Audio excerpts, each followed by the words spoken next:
ஆமென். விசுவாசத்தினால நீதிமான் ஆக்கப்பட்டார். கவனிச்சுக்கிடுங்க. ஆண்டவர் கிருபை கூர்ந்து நம்மளை சபையில கொண்டு வந்தாரு.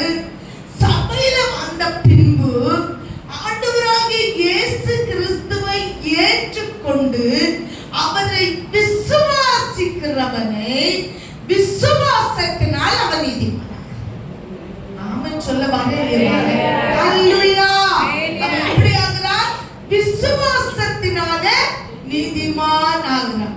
இயேசு நம்ம நம்ப பண்ணுகிறார்.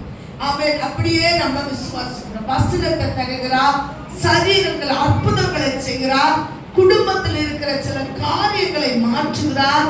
அப்ப இயேசு கிறிஸ்துவை நம்ம என்ன செய்கிறோம்? விசுவாசிக்கிறோம்.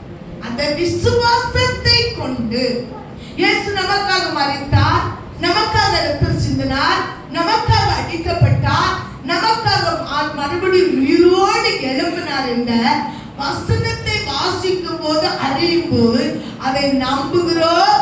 அதனால விசுவாசத்தினாலே நாம் யாராக்கப்படுகிறோம்?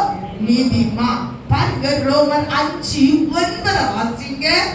இயேசுவின் இரத்தத்தினாலே நாம் நீதிமானாக்கப்படுகிறோம். முதல் விசுவாசத்தினால் நீதிமானாக்கப்படுகிறோம். இரண்டாவது பாருங்க, இயேசுவின் இரத்தத்தினாலே நீதிமானாக்கப்படுகிறோம். வாசிங்க.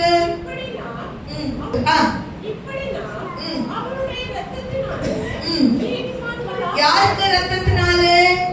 இயேசு கிறிஸ்துவுடைய இரத்தத்தினாலே நாம் யாராக்கப்படுகிறோம்? நீதிமானாக்கப்படுகிறோம். ஆமென். வேற எந்த இரத்தத்தினாலும் நம்மளால நீதிமானாக்க முடியாது. ஆமென். இயேசு நமக்காக அடிக்கப்பட்டு, இயேசு நமக்காக நொறுக்கப்பட்டு, அந்த கல்வாரி சிலுவையில சிந்தின அந்த இரத்தத்தினாலே நாம் நீதிமானாக்கப்படுறோம். முதல் நீதிமான் எதனால ஆக்கப்பட்டோம்? விசுவாசத்தினால் நீதிமானாக்கப்பட்டோம். இரண்டாவது நீதிமான் இயேசுவின் இரத்தத்தினாலே. மூன்றாவது பாருங்க, ரோமர் 8ஆம் அதிகாரம் 30வது வசனத்தை வாசிங்க. எவர்களை முன்குறித்தாரோ அவர்களை அழைத்தும் இருக்கிறார். நல்லா கவனிங்க. எவர்களை முன்குறித்தார், எல்லாரையும் அழைக்கல. பாருங்க, தேவப்பிள்ளை தாயின் கருவில 5 பிள்ளை பிறந்தனா தேவன் உங்களை மாத்திரம் ரட்சித்துக் கொண்டு வந்திருக்கிறார்.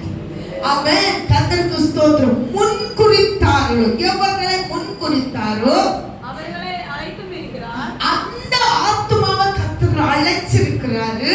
எவர்களை அழைத்தாரோ அவர்களை நீதிமான்களாக ஆமென். கைகளை தூக்கி.